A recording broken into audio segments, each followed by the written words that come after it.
Let me die working, still tackling plans unfinished, tasks undone. Clean to its end, swift may my race be run. No laggard steps, no faltering, no shirking. Let me die working. Let me die thinking. Let me fare forth still with an open mind, fresh secrets to unfold, new truths to find. My soul undimmed, alert, no question blinking. Let me die thinking. Let me die giving, the substance of life for life's enriching. Time, things, and self on heaven converging. No selfish thought, loving, redeeming, living. Let me die giving. These words by the writer John S. Hall are used quite often at funerals, particularly if for that person work was a huge part of their lives, or if their retirement years resembled their working life, a life where there were many passionately engaged projects that were treated with as much, if not more, care and attention as paid employment. Many of you may or may not remember they were the opening words to John Dowie's funeral last year. Today, I would like to speak about work. A few weeks ago, I had a busy day. It started with letting plumbers, electricians, tilers, cabinet makers, and glaziers into the manse for work on the kitchen. I had a routine doctor's appointment and watched the medical receptionists, radiographers, couriers, and phlebotomists go about their work. And then, of course, I saw the doctor herself. Then I went and took my claim form into Medicare and interacted with the clerical staff there. I then went home and picked up my youngest child from nursery and my oldest from school. And so I spoke with teachers and care assistants at these two places. After school, I chatted with some of the other parents, and they'd all come straight from work. And they were talking, debriefing, and some were whinging about work. There was a journalist, a gardener, a salesman, a museum curator, an artist, an engineer, and an architect, all talking about work, about the ups and downs of their workday. I went home and listened to the radio while I prepared dinner. There was a technical glitch at the station, and technicians, researchers, and producers were all mentioned, and perhaps blamed, by the announcer. More work. As I went to bed that night, I marvelled at that day and all the work that had gone into keeping a very small part of Adelaide going. And so it goes, each and every day around the world.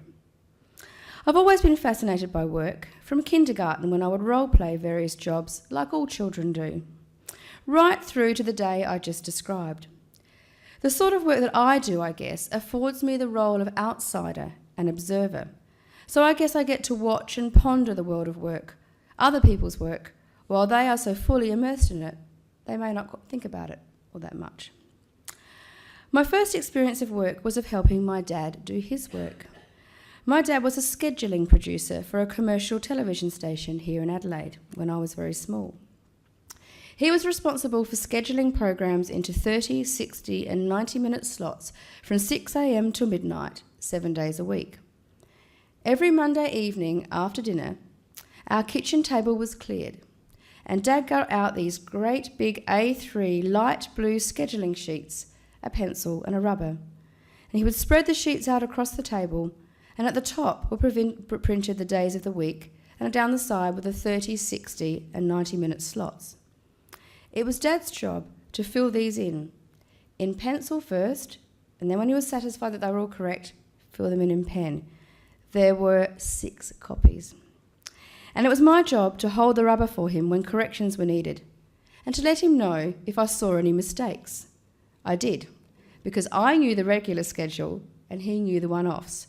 Not Hogan's Heroes on Monday, Dad, that's Thursday. I Dream of Jeannie's on at 8, not 9.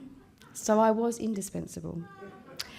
Each week between the two of us, the programming was done, and the final copies were put in envelopes and posted to the Advertiser, the Sunday Mail, TV Week, TV Times, and the TV Guide.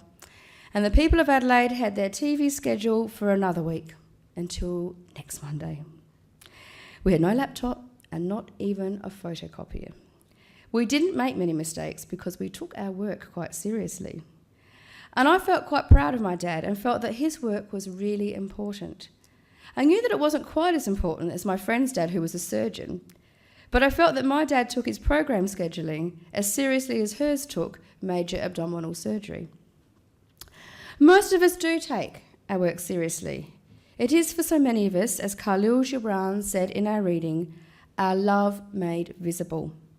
It can satisfy our need to be useful, competent, to be masterful and able, to give and contribute, to work with others and for others, and of course it puts food on the table. I remember a woman who defined for me quite early on what my work ethic might be. I was working as a junior student nurse. It was a night duty shift, and I learned that I was to work with a newly qualified registered nurse called Wendy. I knew Wendy. She was 2 years ahead of me in the nurse training program, and she'd just spent 6 months travelling in Europe, and she'd come back as a fully qualified registered nurse. We were all in awe of her. She was a fantastic nurse. Everyone raved about her. Anyway, this particular night, we were very busy, and we worked together well, and as usual, she was fantastic. Later that night, when we were having a coffee, she revealed to me that nursing was not really what she wanted to do. She was just saving up some money and then wanted to go to university to study something different. I was amazed. "But you're so good, so fantastic, I can't believe you don't like it." And she replied, "That's just because I'm that sort of person. I like to do my best, even if it's not what I want to do ultimately. I'm here for 8 hours, whatever. I may as well do 8 hours of good work than 8 hours of slackness." And then she looked me in the eye and said, "By the way, I hate slackness." Wendy, I'm told, went on to become a psychiatric nurse, then went to medical school to become a doctor, and then later she became a psychiatrist. She also skydives and holds a pilot's license.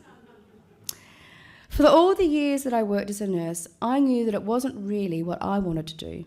It certainly wasn't my calling. But I hope that I always adopted Wendy's work ethic and did my best for every 8 hours that I was there. And I do remember telling more than one junior nurse just how much I hated slackness.